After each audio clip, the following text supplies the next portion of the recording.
Hello, welcome to Chop Shop Motors.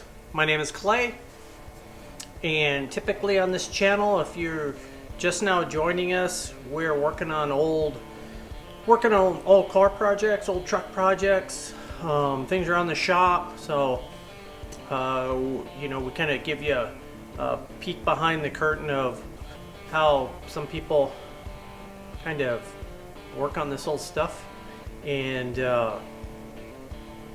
what I'd like to show you today is just kind of half a step off. I think the last couple videos have been on some different kinds of stuff, and this video is on the acquisition of a new tool for the shop. So it's, you are only as good as the tools you have at your disposal and how crafty you are at using them. And one of the tools that I've wanted for a very long time here at the shop has been a lathe, and there's been 100 times that I've needed it, and I've had to either get someone else to do the work or improvise, or figure out a different alternative solution because I didn't have a lathe. And I've been doing this for an awful long time. I don't know, just the planets don't always align to get you everything you ever want in life. So I have been looking a little bit for a lathe. A friend of mine turned me on to another person that he knew, a friend of a friend, and lo and behold, today I bought a lathe. It fits right in with everything else in this shop. It's older. It's an older unit. It is probably a 71, 72 vintage. It's a Craftsman commercial. Craftsman commercial lathes were made by Atlas, and I'm super jazzed about it. It's kind of homely, and it looks pretty unloved, but the guy was using it. When I went and looked at it, he used it the night before, so it's been in service. There are things about it that will need some attention, which is great for me. That's right up my alley. And so we took it apart and loaded it in the back of the truck, and I'll give you a little peek of what it looks like before we even get it set up in here. It is a 12-inch Craftsman commercial by 36, so that means between the two center points on the lathe is about a 36-inch span, and you can it has about 12 inches of throw between the center point and the ways. So a decent size lathe for what I typically would do. It's probably bigger than a lot of shops like mine would have, and yet it hasn't jumped into the massive, takes up a gigantic footprint in the shop. So pretty nice size, pretty compact. This same lathe came in a couple different sizes. It came in I think an 8-inch and a 10-inch, and they all, for the most part, take up about the same amount of room in the shop. So kind of cool. It's reversible. It came with some tooling, and I'll show you what it looks like, and then we'll get it set up and cleaned up a little bit, at least the first pass of cleaned up, and you guys can kind of decide if you think it was a worthy addition to the shop. So let's take a look at it in the truck.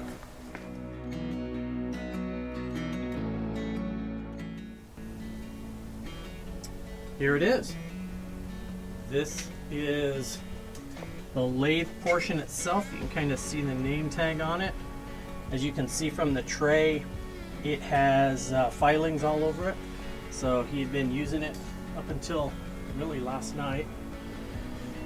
What can I tell you about it? As far as what I got with it, I did get a 3-jawed chuck with inside and outside fingers, so that's good. It's got needs some work back here. The tailstock's got a crack in it, so I have to find another tailstock for it, but I think I've located one already. It comes with multiple tool holders. As you can see, that one is quick set. And what else can I tell you about it? I don't know. It looks like it's been used and run, and that's all good stuff. The cabinet itself is, you know, came with it, which is kind of cool with these Craftsman commercials. They sold them without the cabinet as well, but this one had the cabinet, so I think that's a huge plus. I've seen the cabinets sell for 500 bucks by themselves for this size lathe. You know, we could have done without it. I could have built a stand and done all that, but I'm kind of glad I didn't have to. Inside the cabinet is, if I get this open, inside the cabinet's where the motor lives. It's got a Craftsman motor, 3/4 horse, 110, the adjusters, the reverser switch, everything, like I said, was in order, working order, so that's pretty cool. I don't know what else to tell you about it. I'm excited about it. It's great to have a new addition in the tool department. We'll get it out of the truck, maybe see if a couple buddies can come over and I can enlist their help to get into the spot for now, and I'll show it, give you a shot of it after it's kind of set up. It's unloading time, and the lathe is hanging on the cherry picker. This is what it looks like after I've given it kind of a level 1 tidy, as Cold War motors would say, and I've taken off a few layers of grime off of it, and, you know, miscellaneous crap that's stuck in an old lathe. And it's actually, you can see that the gray underneath it looks pretty decent, and I'm super excited about it. I'm going to set it down and reposition it on the cherry picker and slide it into the spot. I'm going to assemble it in the spot in the shop that it's going to go, so that it makes it a little easier kind of doing this by myself. It's always a bit of a challenge. So that's what it looks like after it's out of the truck. It already looks 100 times better. I'll try to provide a picture of what it looked like in the location where I bought it, and you know, you could hardly see it in the mix of all the other stuff that was around it. So let me keep at it, and I'll bring you back in the loop. Here is the tray that goes underneath the lathe. I pulled the lathe up off of it so I could get to it. It's in really good shape.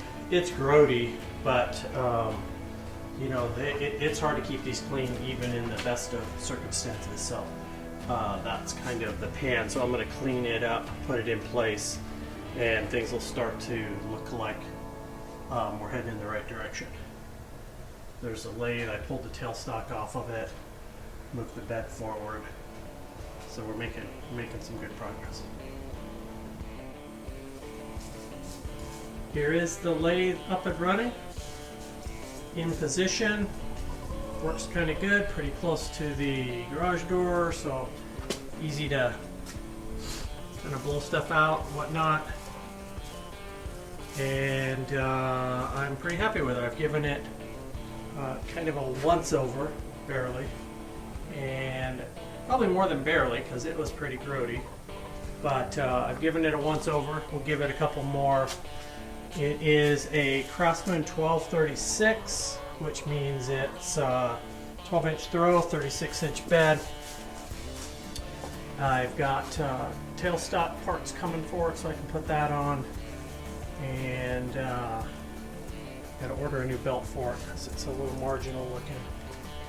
I've tightened up miscellaneous, multiple pieces that are coming loose on it, and I tried out the first piece, and I don't know if you can see it, but there's an impeller on there for the Vortic truck that's been shortened to put that rebuilt water pump together. So we're already put it into service.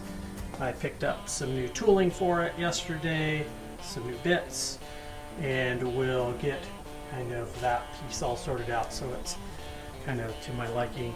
But that's it. get a mat for the front. Brian at BW Upholstery is already on the hunt for the correct toolbox to go underneath it. So that's coming eventually. And that's it. A little peek at adding a new tool to the shop at Chop Shop Motors. I hope you like it. It's kind of a off topic, just a touch, but it's always cool to have another piece of machinery to be able to do a few more things. I'm Clay for Chop Shop Motors, and we'll see you on the next project.